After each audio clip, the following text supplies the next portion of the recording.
Sir, चालू जगामध्ये आता बरेच तणाव आहेत. या तणावांमध्ये मुलांच्या डेव्हलपमेंटचाही एक तणाव पालकांना नेहमी चिंताग्रस्त करतो. तर काय कारण आहेत याची, आणि या सगळ्या कारणांवर काही आहे सोल्युशन आपल्याकडे?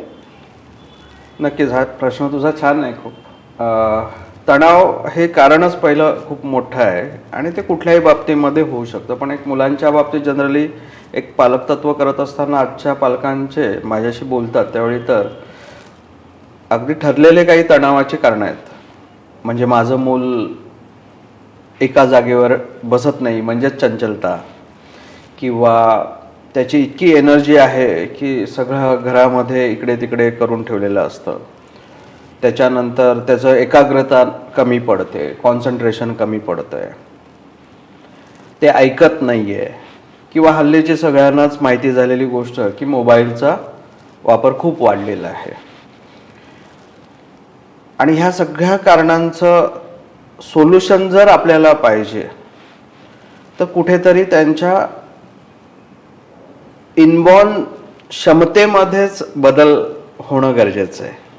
त्यांची ती समज की काय राईट आणि काय रॉंग ही त्यांची वाढत नाही तोपर्यंत त्यांना ही सगळ्या गोष्टी करताना ती व्हॅल्यूज लक्षात येत नाही आहे. मग ती व्हॅल्यू समजण्यासाठी त्यांच्यामध्ये बदल झाला पाहिजे. आणि आपल्या या ब्रेनमध्ये, मध्यमेंदूमध्ये एक अशी ग्रंथी आहे ज्याला सायन्सने रिसर्चमध्ये दाखवलेलं आहे की ती जर जागृत झाली, जिला आपण पिनेल ग्लँड म्हणतो, तर ती जर जागृत झाली थेरपीच्या माध्यमातून तर आपले बिहेवियर्स चेंज होतात, आपले ॲक्शन्स चेंज होतात, आपले मोटिव्ज बदलतात आणि एक अद्भुत अशी शांतता त्या ह्युमनमध्ये येते. मग ते चाइल्ड असो, टीनेजर असो किंवा ॲडल्ट असो. तर नक्कीच माझ्या या मिशनमध्ये जो लहान मुलांचा प्रोग्राम चालतो तर त्याच्यामध्ये म्हणजे माझ्याकडून मी 100% त्याची खात्री द्यायला तयार आहे. पण माझा एक प्रश्न आहे पालक म्हणून त्यांना की तुम्ही हे स्वीकारायला तयार आहात का?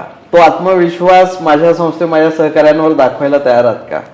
तर 100% आपल्या ह्या सगळ्या ताणतणावाचा मार्ग तुम्हाला ह्या माध्यमातून मिळेल.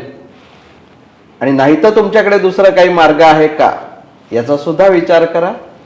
आणि नक्कीच तुम्ही जर ह्या मिशनशी जोडला तर जे खरंच आहे सत्यचित आनंद, म्हणजे तुम्हाला यातली सत्यता कळेल, तुमचा या गोष्टीतला विवेक जागृत होईल आणि तुम्हाला तुमच्या मुलांकडे पाहून आनंद नक्कीच मिळेल याची मला खात्री आहे. Thank you very much for the shearing, sir.